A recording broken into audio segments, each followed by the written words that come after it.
Hello and welcome back to the channel. If you're new here, my name is Emily and welcome to this sacred space. If you've been here for a while, then you already know that this is not your average astrology update. Today's message I've been building up for a while in my dreams, my body, my conversations with clients, especially, and honestly in the sky itself. We are moving through something quite big at the moment, especially bigger than just a typical Mercury retrograde or Mars switching signs.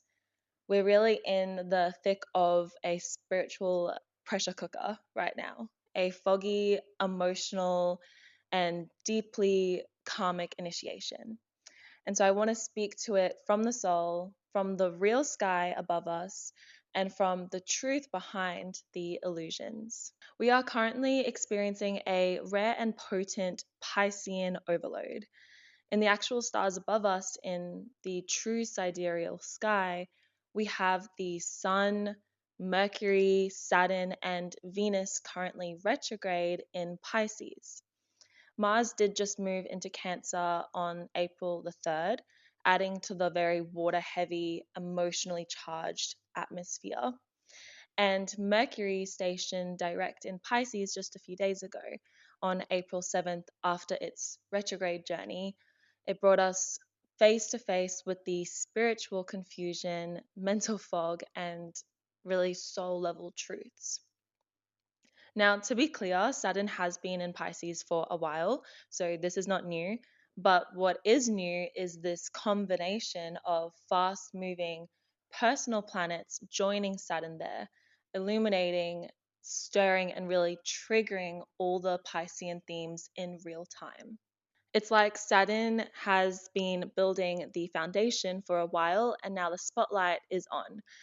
The music is going, the emotional tides are rising, and we're being asked to question what is real, what is illusion, and what has been guiding you, and what's truly yours.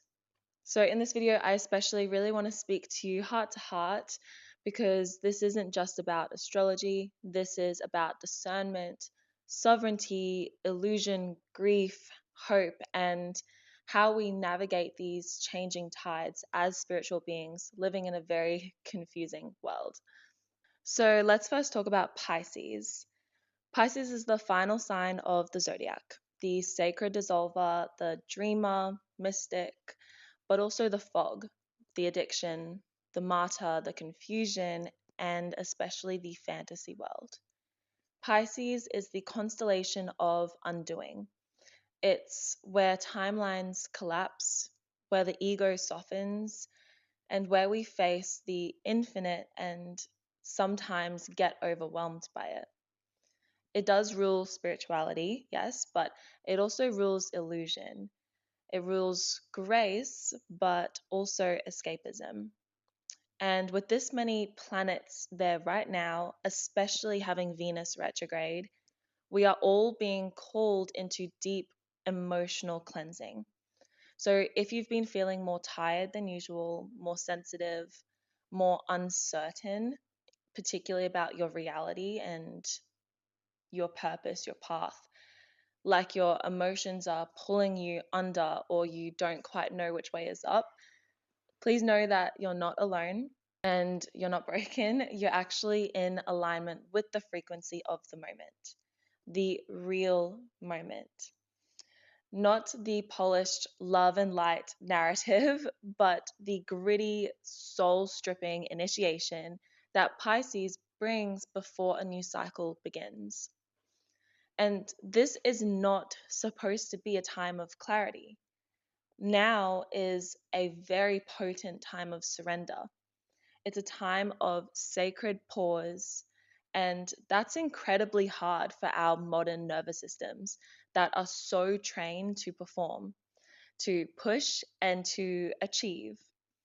But Pisces right now is saying stop, listen deeper, go inward, let go of what no longer holds truth, mourn, dissolve, and detox from timelines that are not yours. So let's touch on Saturn now, because Saturn does play a big role in all this. And Saturn in Pisces is an intense placement. And I'll be real with you, this transit isn't easy. Saturn is the planet of structure, discipline, karma, time, and reality checks. He wants form, he wants boundaries, but Pisces is boundaryless. It's the mist, it's feeling, and it's the soul's longing for union with the divine. So then when you have Saturn in Pisces, it's like trying to build a temple underwater. You know, it's slippery, it's slow, but it's sacred. Saturn is asking us, can you bring integrity into your spiritual life? Can you bring discernment into your intuitive knowing? Can you commit to the unseen even when it doesn't give you immediate results? And now that Venus, Mercury, and the Sun have all joined Saturn in this oceanic space, those lessons are front and center. And when we combine that with the retrograde of Venus, it gets even more personal. We are reviewing our relationships, our values, our art, our heart paths, and our devotion. And the cracks are being revealed, not to shame us, but to heal us. All of this is happening to expose where we have idealized others, where we've abandoned ourselves, where we've chased fantasy over truth. And of course, that can feel brutal, especially for those of us on the spiritual path, because Pisces is where we often romanticize things, our teachers, our partners, our missions. But then Saturn is here to say, is this really aligned though? Or is it just comforting? This is the difference between dreams and reality. Now, let's bring in the Neptune conversation, because I can't not talk about this. There's been a lot of buzz lately in tropical astrology land about Neptune entering Aries.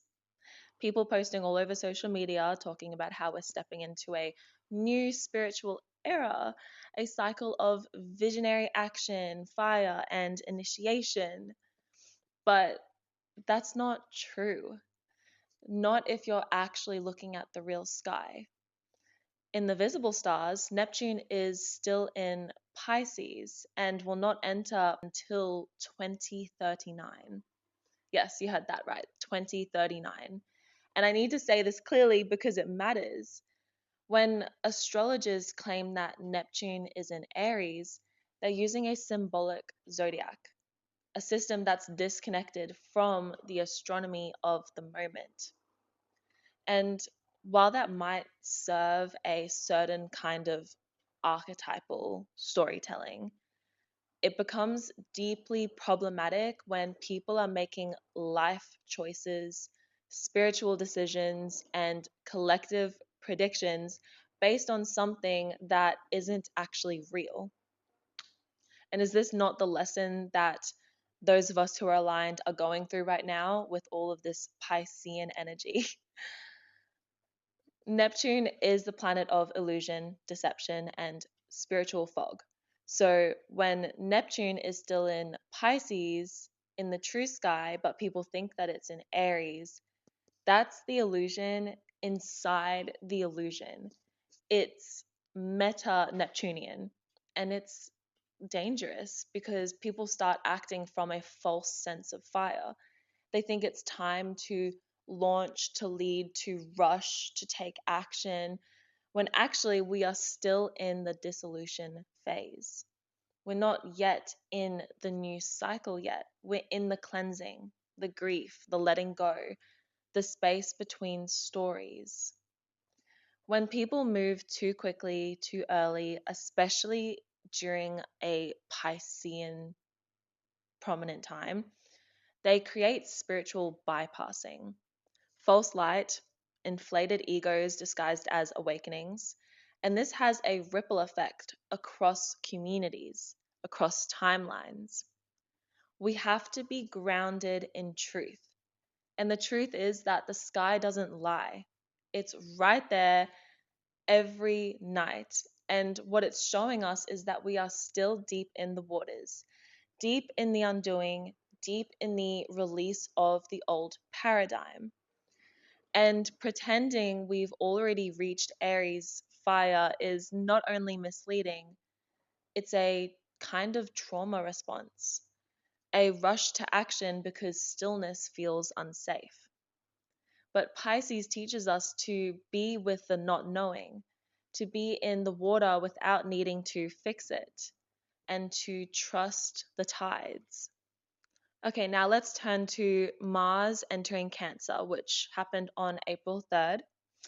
And this is bringing up some big feelings because Mars is our drive, our fire, our will, and it's how we assert, pursue, defend. And in Cancer, which is emotional, maternal, ancestral, Mars doesn't function in its usual direct way. It becomes more reactive, it's more moody, and it's protective. And sometimes it's even passive aggressive.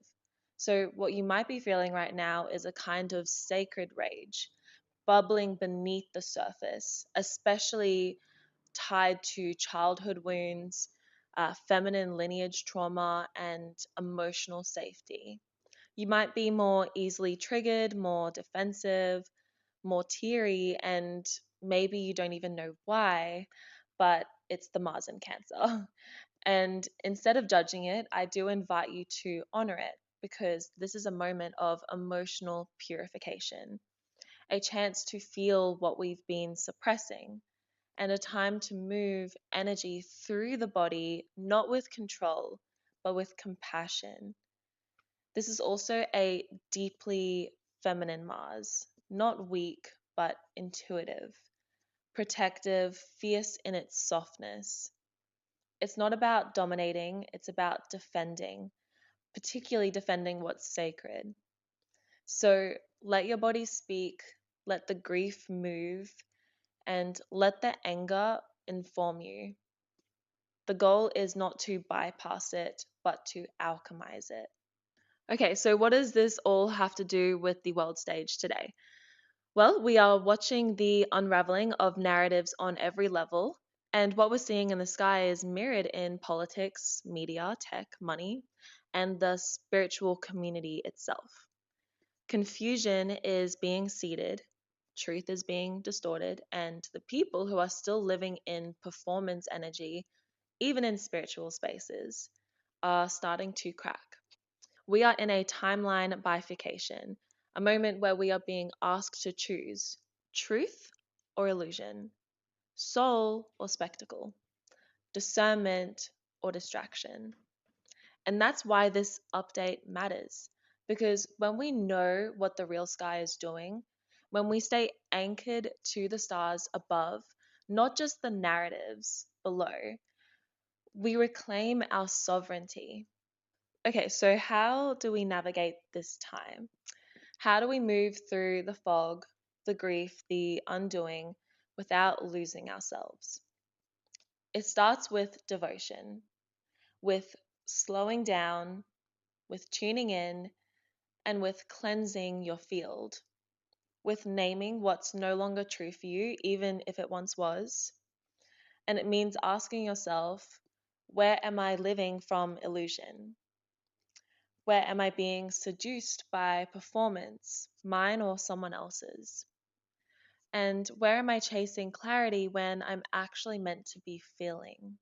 It means resting when your body says rest, unplugging when your soul says enough, and honoring your sensitivity instead of trying to suppress it. Because Pisces is not a glitch, it's a gate.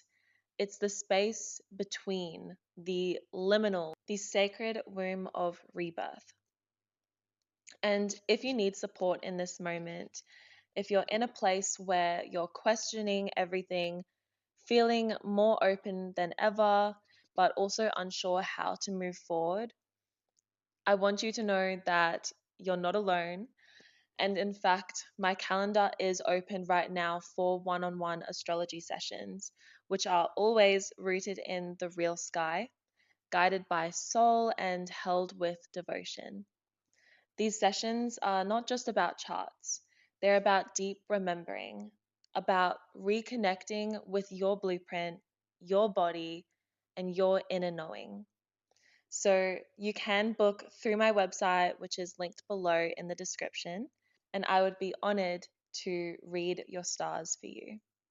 Okay, let's move forwards now to really dive deep into this Venus retrograde. Not about the fluff, not the trending narratives or sparky spiritual bypassing, but we're going deep into the real, raw, soul level remembering that comes from anchoring into the actual sky, the sacred rhythms of our bodies, and the whispers of the earth. So let's continue by exploring what I believe is to be one of the most underestimated but powerful parts of this current wave, and that's Venus retrograde in Pisces. So this is no surface level retrograde. We're not just reviewing exes or rethinking beauty routines.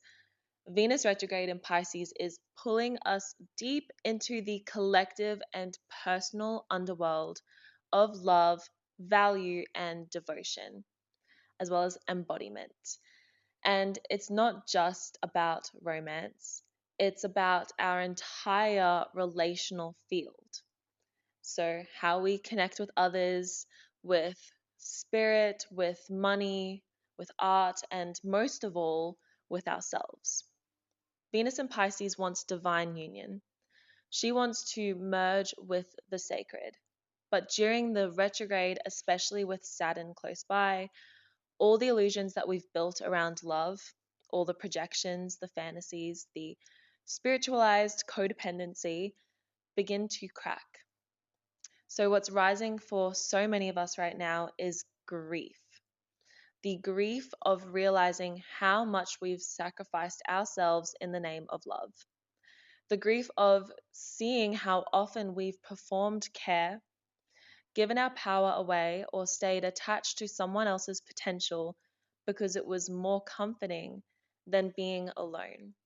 We are being called to purify the way that we love, the way we relate, and the way we value our own presence. This retrograde is dredging up not just old lovers, but old templates. It's asking you to confront the parts of yourself that still believe you need to prove your worth in order to be chosen. It's asking you to stop chasing the fantasy of being saved or completed by someone else. It's asking you to meet the ache in your own heart, not with distraction, but with devotion.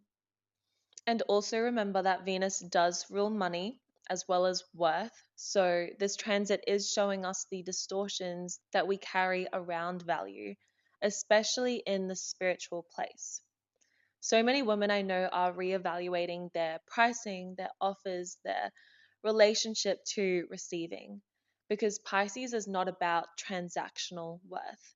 It's about divine value. And if you're still carrying beliefs that say you have to surrender for your service, or that your softness makes you less credible, or that your medicine only matters if someone else validates it, Venus is here to strip all of that away. And in combination with Saturn, this becomes a sacred reckoning because Saturn is not gentle, but he's fair.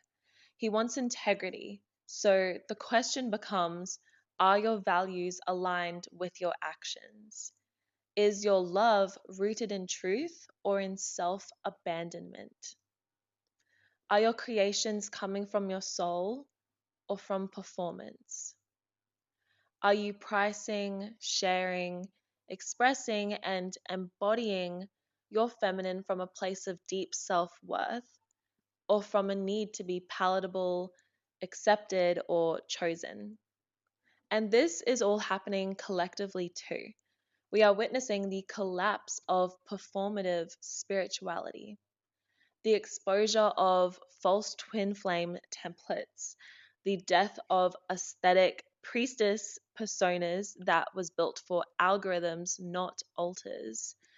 And this does hurt, but it's a holy process because the divine feminine is not just soft and sensual, but she is also sovereign, chaotic, and untamable. She is blood and ash and wild grief, and the feminine is rising again. So, this moment is asking us to stop outsourcing our value, to stop worshipping archetypes while ignoring our own body's wisdom, to stop performing the sacred and start living it, even when it's messy, even when it's still unpopular, and even when it asks us to grieve every version of ourselves that was trying to be lovable instead of true and authentic. So if you're feeling heartbroken, uncertain, raw, nostalgic, let yourself feel it because Venus retrograde in Pisces is not here to punish you.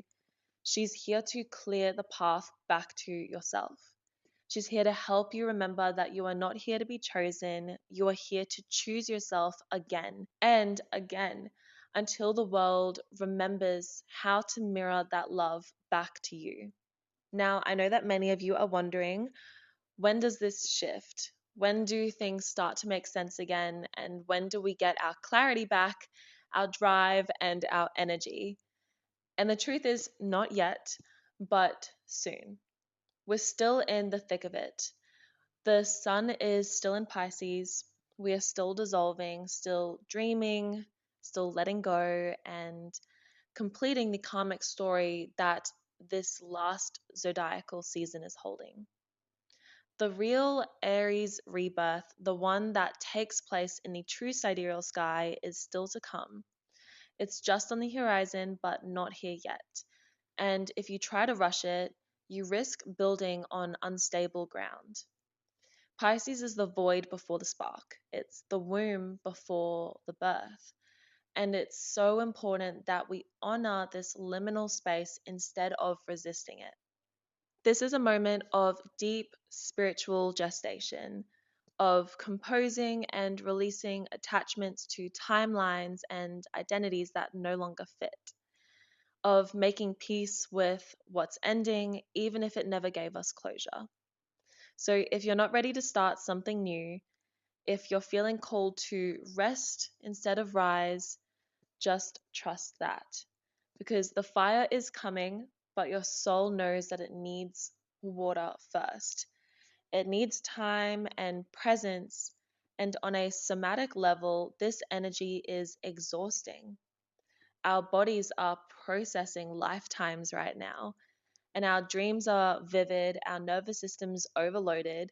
So I invite you, not just as an astrologer, but as a sister, to prioritize your energetic hygiene. This means cleanse your field, protect your heart, take breaks from the online noise, and get into water as often as you can.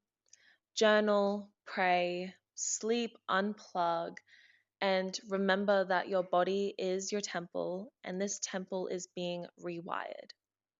So many of us are carrying energies that are not ours, especially if you're an empath, an intuitive, a seer. Pisces makes us very porous. And that's beautiful when it's intentional, when we open in love. But when we're unconsciously absorbing the projections, the fears, and the frequencies of the collective, it becomes more like a drain, like a leak and a weakness that others, including spiritual teachers, can manipulate. So, really be discerning, not just about who you follow, but about what you consume, what you believe, what you let into your field. Because the truth is, this is a time of massive illusion, not just in astrology, but in the world at large. And we are witnessing a collapse of false systems, economic, political, spiritual, and with that collapse comes confusion. So people try to grasp to clarity, they cling to narratives, and they follow charismatic voices who offer certainty. But Pisces doesn't offer certainty, it offers soul. And soul is nuanced, it's subtle, non linear. So I invite you to let go of the need to know and instead anchor into what's real, what's here, what's felt in the body, in the gut, in your womb. And that's your compass. Not the noise, not the flashy headlines, not even what I say, but what resonates, what lands and feels like truth in your bones. Finally, I just want to remind you that you are not broken, you are not behind, you're not doing this wrong. Simply, you are just dissolving. And this process at the moment is a holy process. It's an undoing that always precedes rebirth. You're literally shedding the skins that no longer fit, and you're saying goodbye to identities that you've outgrown. What you're grieving right now is timelines that you were never meant to follow. You're remembering that you're not just here to be everything for everyone, you're here to be you. And if you're feeling the call for deeper guidance, if you're standing at a threshold in your life, sensing that something sacred is ready to awaken within you, I want to invite you into a powerful conversation. Embodied Empress is my one on one astrology mentorship for women who are ready to reclaim their soul essence, to live in alignment with the real sky and embody their feminine power in every facet of life, from the cosmic to the practical. This isn't just astrology, this is alchemy. It's ancient wisdom woven with modern day integration. It's where we explore your chart as a living temple, a map of your dharma, your cycles, your shadows, and your sovereignty. If your body is whispering yes, if your heart is stirring, if you know that you're ready for deeper support as you step into your next chapter, I invite you to book a free discovery call with me. We'll feel into where you are on your path and see if this mentorship is aligned for your soul's unfolding. The link to schedule is in the description below. Thank you for listening, and until next time, protect your energy, honor your sensitivity, and trust that even in the fog, your soul knows the way. See you next time.